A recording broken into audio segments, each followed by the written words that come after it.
Hey, what's up, fam? Just like any other fandom, the Fairy Tail fandom has, its own controversial topics and discussions, things that spark long, dragged out threads, conversations, topics of, just anything that really might rustle someone up on one side or the other. Obviously, one that I've talked about recently is the whole, who would win between Laxus and Jalal. That's a match that the fandom has been very torn since, as long as they've really both been in the series. But we're gonna get into something today that's fairly recent, and I know I have some anime-only watchers, so if you're an anime-only person and you're subscribed and you click on this video, you should probably click away unless you're alright with spoilers, as well as the, I guess I want to say, overall purpose of this video. If you run into one of these people that we're going to talk about in this, please show them this video, since I'm going to be going over why exactly this is absolutely ridiculous that this should even have to be a video. But I guess it is. So, since the series, quote unquote, ended and then came back with a different artist, same writer, we've been getting a lot of fancy new stuff. We've gotten the 5 dragon gods. We've gotten Toka and her white magic cult, Liberis. I hope I'm pronouncing that correctly. As well as the Dragon Eating Guild of 5th gen Dragon Slayers. 5th gen all shiny and new. Diablos. And the ones we see first with them from, are these guys from left to right. Madmol, Scarion, and Kyria. And they've all done pretty impressive things so far in their debut, but I've seen somehow these guys put on the same pedestal as Zeref and Acnologia, while at the same time be placed below the Spriggan 12. I don't really know how that happens. Does anyone know how that happens? No? Okay.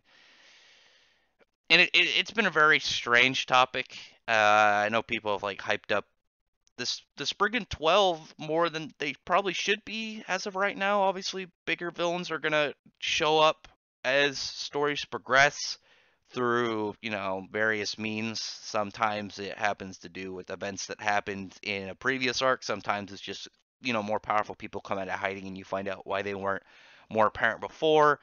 Sometimes they come from space and other dimensions. All these different ways that they could show up. But honestly, before getting anything, I would say I see them in Spriggan 12 range, above the 10, but not above August and Eileen. I don't think they're above August and Eileen yet, but it's definitely something that I would like to talk about, and where a lot of this is coming from, partially from Urza, but really from Natsu. And oh, poor Kyria's got squished in that. Hold on, let me move her over a little bit, and we're gonna go over exactly what the whole conversation is, as well as what these dragon eaters have done already to be impressive, but at the same time, those who they're somehow being compared to, and why exactly they aren't comparable to them, but these guys still being impressive in themselves.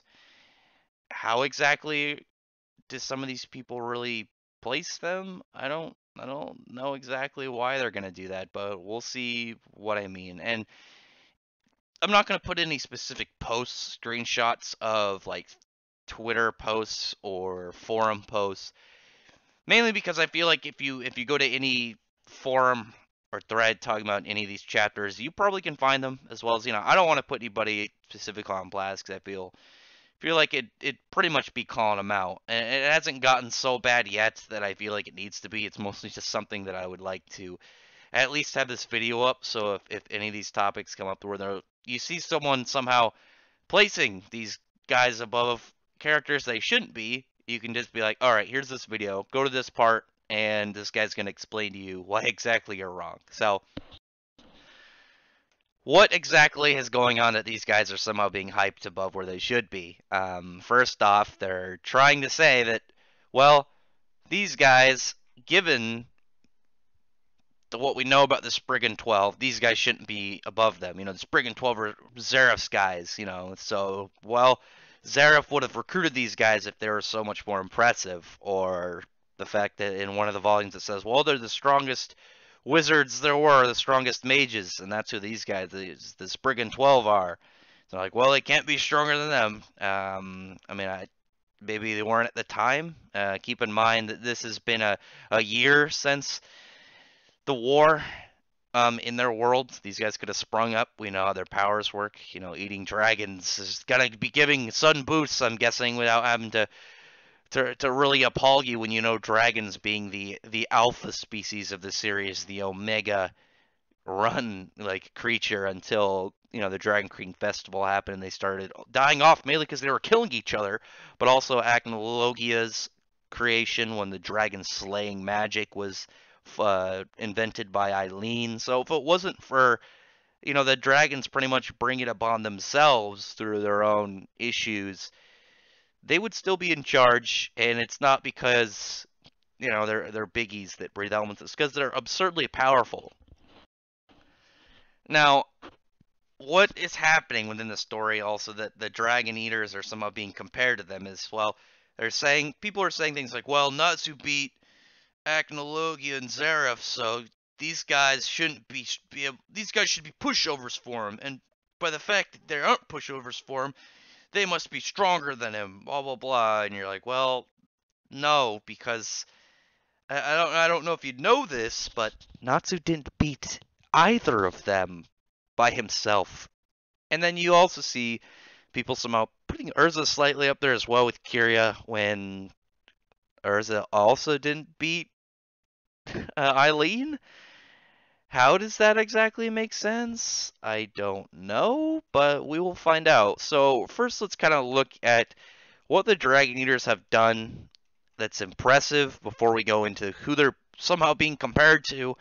Start obviously being the one that is actually potentially down, being Madmal, who took a Fire Dragon King Demolition Fist point blank range and really took no damage.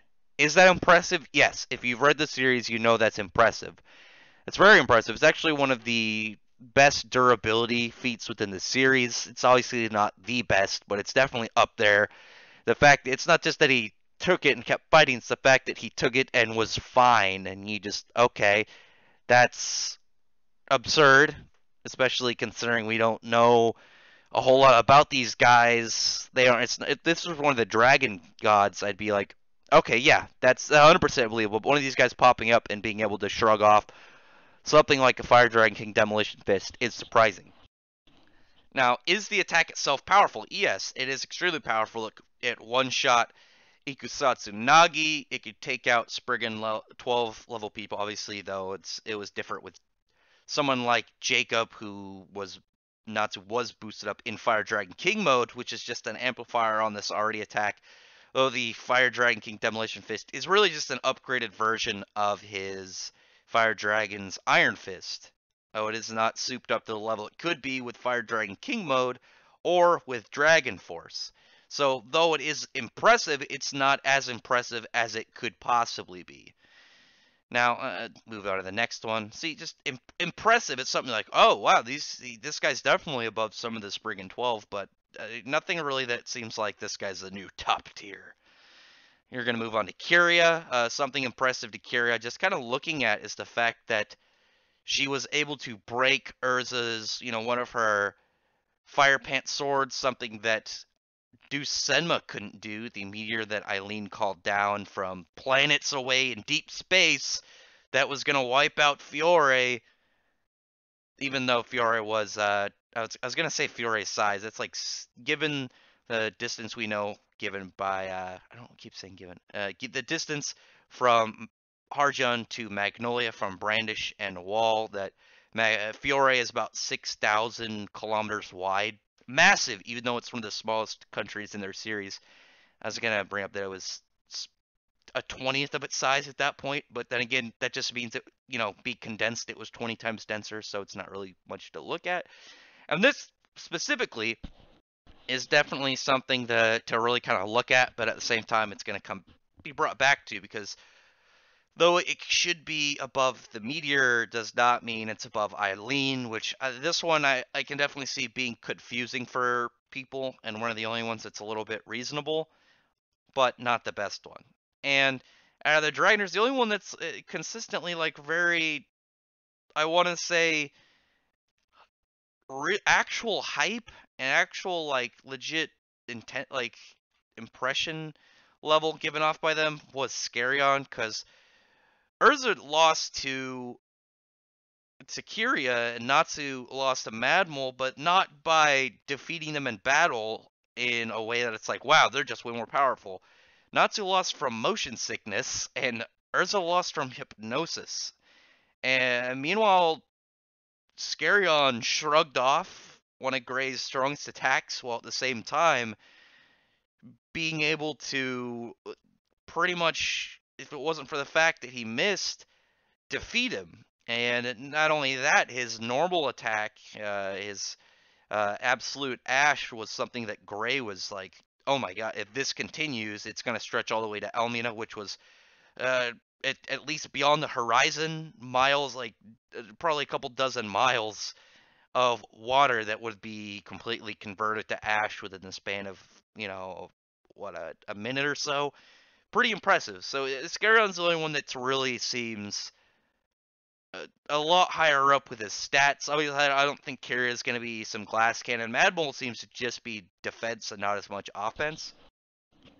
Though he definitely is being up with at least Fire Dragon King Demolition Fist. It's not like Natsu though at his peak though, so it's not really something to look at entirely.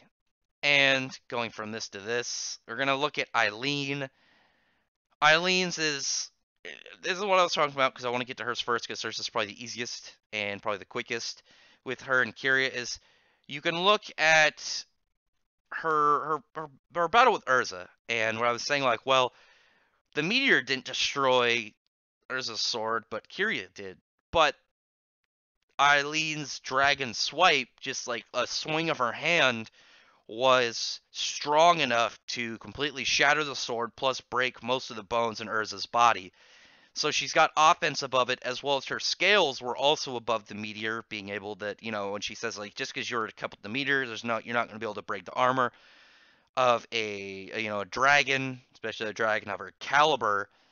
And it's not like it's new that dragons' physical strength is above their spells and breaths. We saw Igneal with a charged breath, not just a normal breath attack. We saw Mother Glare just do a pretty much open mouth roar. It destroyed multiple mountains. Something impressive, just a straight on the go versus a charged one that Igneal dropped on Acnologia, did no damage, but a tear from his, the strength of his claws was causing him to bleed, hurting him, as well as that bite that took out his arm.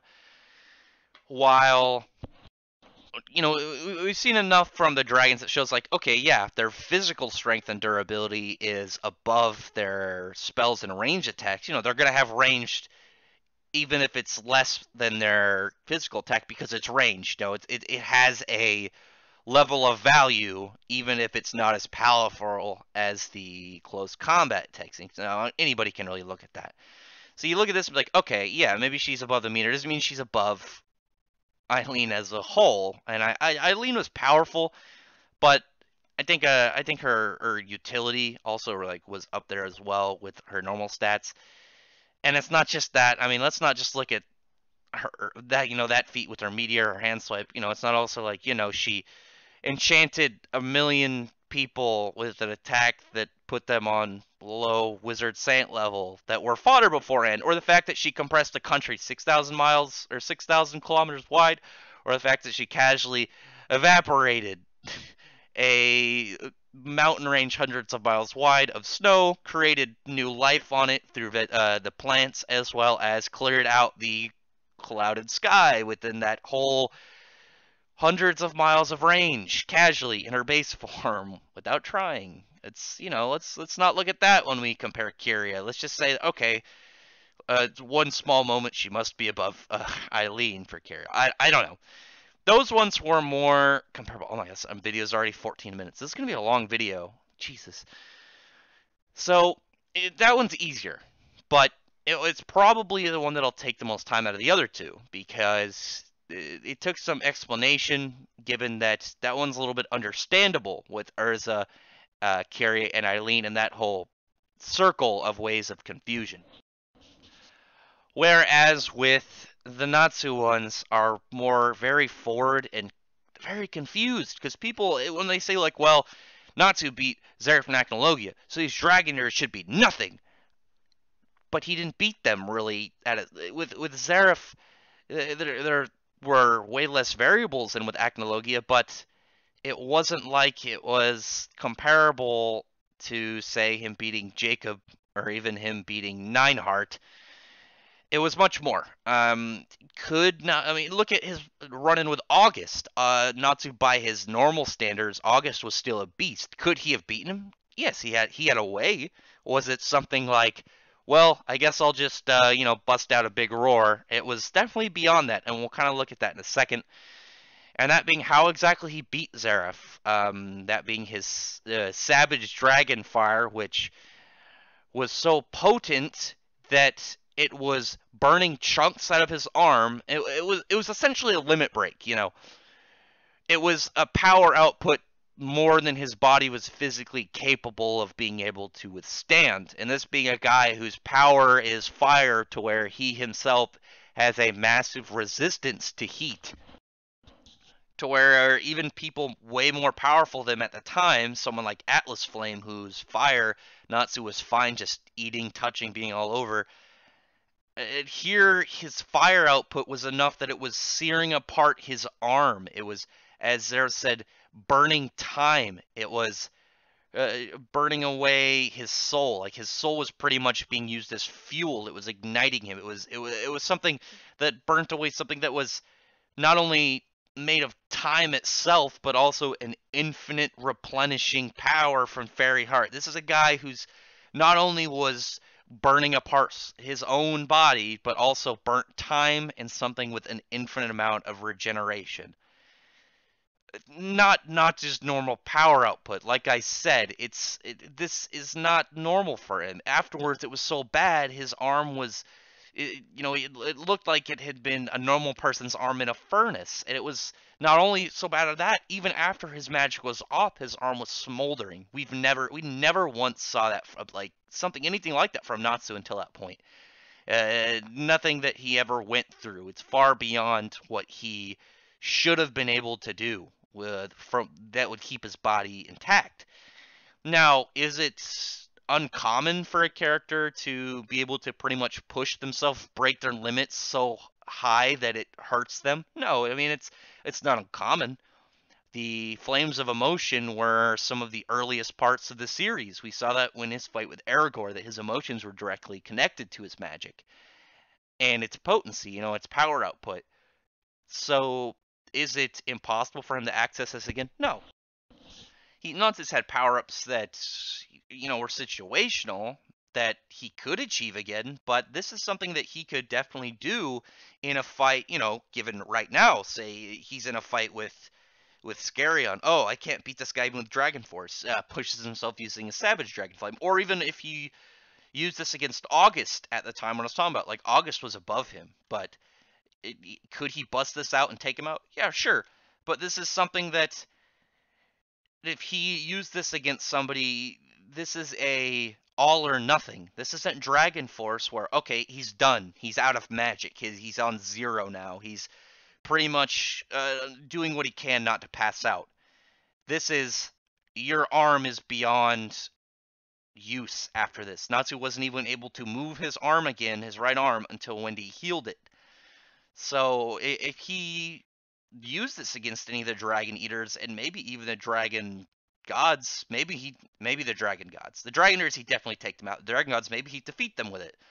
But is he willing to do this in every fight? Is he willing to take out his whole team's biggest weapon, his all-in or nothing attack, without it being the last resort? This is like I said, this is a nothing left is an option move. This is a absolute all in or nothing. Like I said, it's just a big move.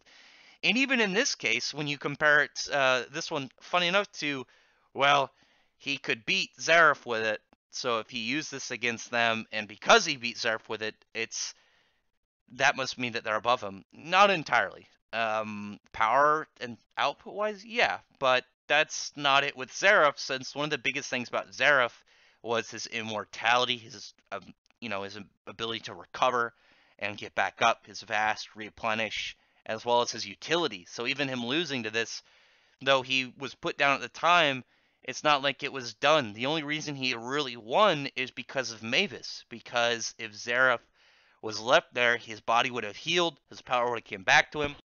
Natsu, who was 100% done until he got healed by Wendy, Zeref would have just got back up and probably figured out a way to continue his plan, even without Fairy Heart, given that it was burnt away.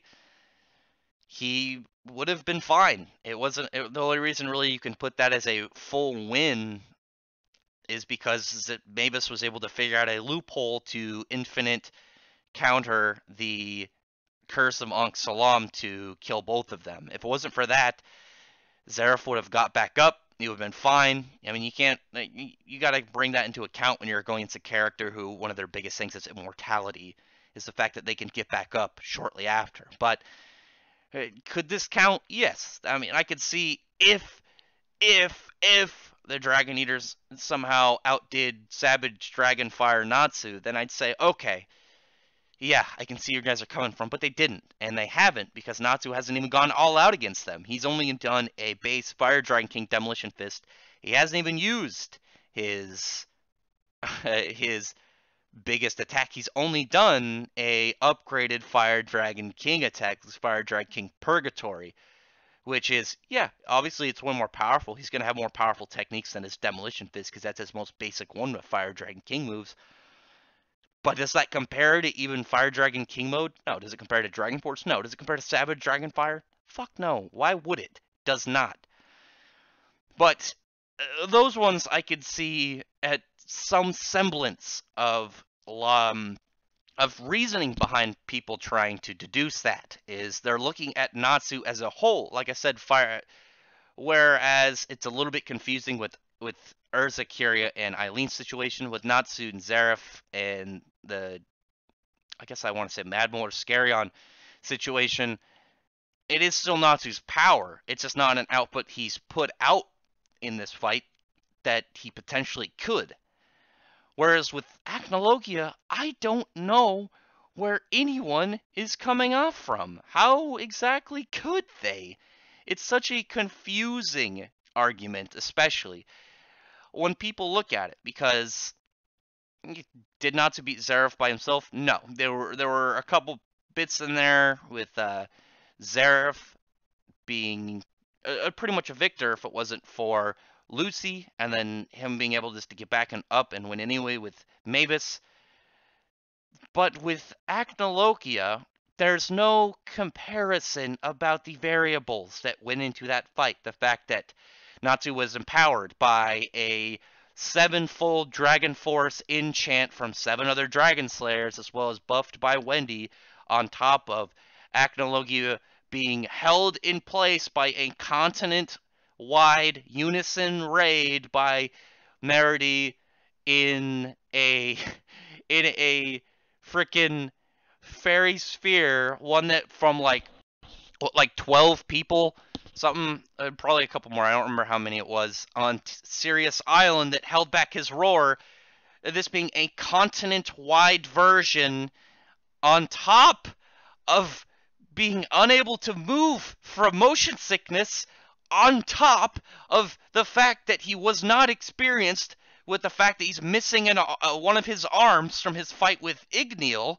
that he hasn't fought since then. And obviously when you're a guy hundreds of years old, suddenly losing one of your arms is going to be a very crucial game changer, and he just not practicing with it, not getting used to the fact he's missing an arm, not being able to block in that situation while being drastically weakened, movement impaired, held down, and your opponent getting a massive, absurd boost far beyond what they should have been able to do at the time, being why he lost, is how he lost.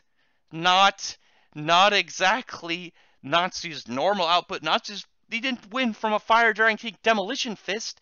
He won from some crazy super attack that we never saw him ever. We haven't yet to see him do it again. We have yet to see him do anything comparable to that on Another Day. We haven't seen him do what was a giant, fiery scale punch. I mean, have we seen this? I mean, it was his Fire Dragon King Demolition Fist that he used against Mad Mole, not just all right, I go and I punch. You know, he does a big normal attack. It wasn't a special, didn't have any added real boost to it. I mean, you could argue that it had the uh, normal Dragon Slayer or Fire Dragon Slayer edition of being a magic burner. In reality, it's just a big fiery burst with, like I said, the magic burning in it. But in what exact world are you comparing that to all these variables on top of the fact that we had a Agnologia that was having issues from a fight he had a year prior to where he lost a limb, on top of the fact that the attacks don't even look similar. They don't even look similar. He's got a giant flaming scale arm. I don't understand any of the logic from some of these people. It's absolutely baffling.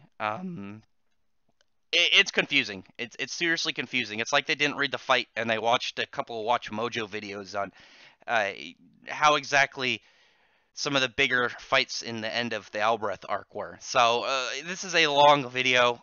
This is one of my longest videos, 26 minutes. Jesus, almost 27. Oh fuck. Pick the times in which you want. If you see anybody arguing with this, if they want to try and argue the Dragon Eater's not being impressive, there's a part in there about that. There's a part in there for each of the fights they're trying to compare it to between Eileen, Zeref, Acnologia, and exactly why it's ridiculous to compare them to each other. So, and hopefully, if it gets in that situation, then you can link them this video, give them timestamps, and everything will be resolved. And if they don't, fuck it. But other than that,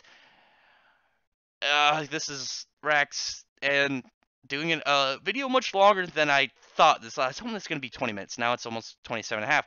So if you like this video, subscribe, check this content if you're a Fairy Tail fan, especially my main series, Fairy Tail Eden Zero Black Clover, working in stuff also like Gambler's Parade and Chainsaw Man, and I got to do one in Hellworn Haguma because I really like that. So also, I mean, if you want to check those out, go to the Shonen Jump subscription service for $1.99 a month. I am not sponsored by them, but I'm spreading this out. I really want to spread it because I want them to put pressure on the other businesses so I can get a Shonen magazine subscription service that comes to America as well, so we can get more nice manga overseas while being able to fairly pay for them, so everybody wins. But anyway, like I said, if you like this kind of content, like, subscribe, thumbs up, check out the other videos, and I appreciate everyone who's already subscribed. But otherwise, thank you very much for listening. Bye.